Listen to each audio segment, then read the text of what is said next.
The last several weeks for the Sanders campaign all come to a close here tonight at the Township Auditorium. Tomorrow morning at 7 a.m., South Carolina voters go to the ballots to cast their votes. This change comes as some teachers across the state of South Carolina say the current grading scale is unfair, putting their students at a disadvantage when applying for college. If approved, Richland School District 2 plans to expand its high school system to include a new facility here on Hardscrabble Road in Blythewood. South Carolina Governor Nikki Haley said she will support Donald Trump if he is the Republican presidential nominee.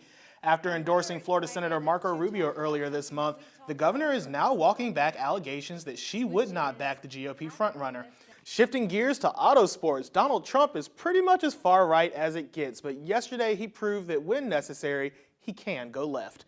NASCAR CEO Brian France announced yesterday in Georgia that he and some of NASCAR's premier drivers are endorsing Donald Trump's bid for the White House. Ladder 8 stick, I need you to sweep the entire building. This was the scene Sunday night at Lakeshore Apartments on Garners Ferry Road. The Columbia Fire Department tells us they responded to a 2-alarm fire around 10:30, leading them here to the complex, where they performed balcony rescues after 16 units were engulfed in flames.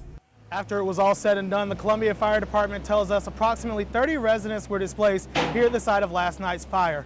Moving ahead with the rebuilding and healing process, the American Red Cross has stepped in to provide immediate assistance to the families in need. Raymond Gaucher lives here and says while he was out for a walk last night, he noticed the building in flames. It was real hot. Gaucher's girlfriend lives in one of the buildings involved in the fire, and while he knew she was at work, the unit certainly wasn't empty. He was in the back of the in the bathroom. This little guy, named Big Guy, was still in the building as the fire raged.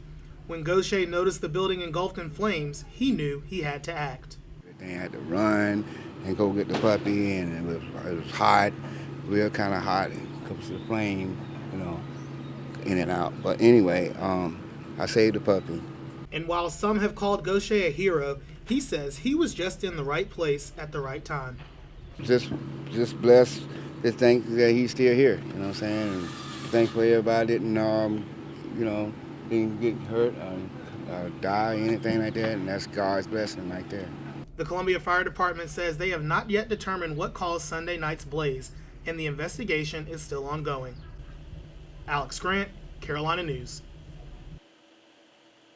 That's right, Nikki. Every year since 1970, there has been at least one hazing-related death on a college campus in the United States. For the family of Tucker Hips, this statistic is all too real and has become the driving force behind new legislation in the South Carolina State House. Clemson University Police and Fire.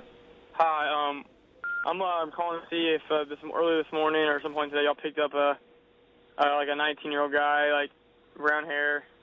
He's like my buddy. I'm looking for him. September 22nd, 2014. A 911 call is placed to Clemson University Police, which ultimately leads investigators to this bridge over Lake Hartwell.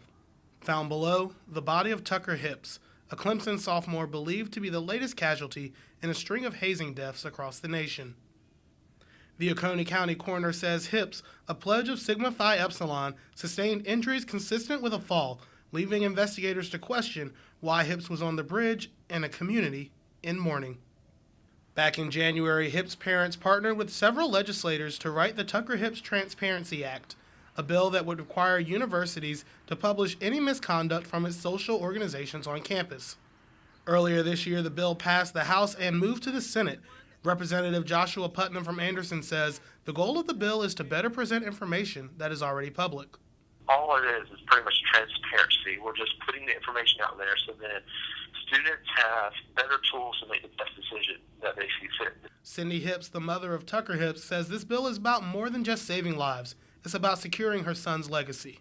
This bill is important for Tucker's legacy because we don't ever want to see another child die when maybe this could have not happened had we had information. If Tucker would have known maybe some of the things that were going on in the organization that he was trying to become a part of, then maybe he would have changed his opinion. And while nothing can bring back their son, Hips' parents say they hope the passing of this bill will help expose organizations' private actions to the public. If passed through the Senate, the Tucker Hips Transparency Act will go to Governor Haley's desk to become law in South Carolina. As for the investigation into Hip's death, the Oconee County Sheriff tells Carolina News they have no new developments and the investigation is still ongoing. Live in the newsroom, I'm Alex Grant, Carolina News. The streets here in Lexington are talking, and today at the courthouse, they spoke publicly. Donnie needs to go. Residents and advocates gathered early this afternoon to call for the resignation of Lexington County Solicitor 70-year-old Donnie Myers. Myers was arrested over the weekend for driving under the influence, his second DUI since 2005. Chandra Cleveland Jennings spent 19 years with the Richland County Sheriff's Department, and she says Myers is being hypocritical by prosecuting laws he doesn't follow himself. You know that the law states that there is to be no drinking and driving. Our solicitor helped enforce that law. And now we hear over and over again, he breaks that law. And while some drew attention to the legality of Myers' actions, others focused on their moral aspects. Patricia Volker, who lost multiple children to drunk driving, also says Myers shouldn't be concerned with keeping his job, but rather seeking treatment for alcohol abuse. If he's had, from what I'm hearing, so many repeat episodes of drinking inappropriately, then he needs to be working on himself. And while others are optimistic that Myers' recent arrest will bring about change, Volker says she isn't getting her hopes up. Worst case scenario, not a damn thing will happen. Witnesses here at the Lexington County Judicial Building say they have not seen Donnie Myers since being stopped this weekend. Carolina News has reached out to the solicitor's office and has not received a comment. For now, from Lexington, Alex Grant, Carolina News.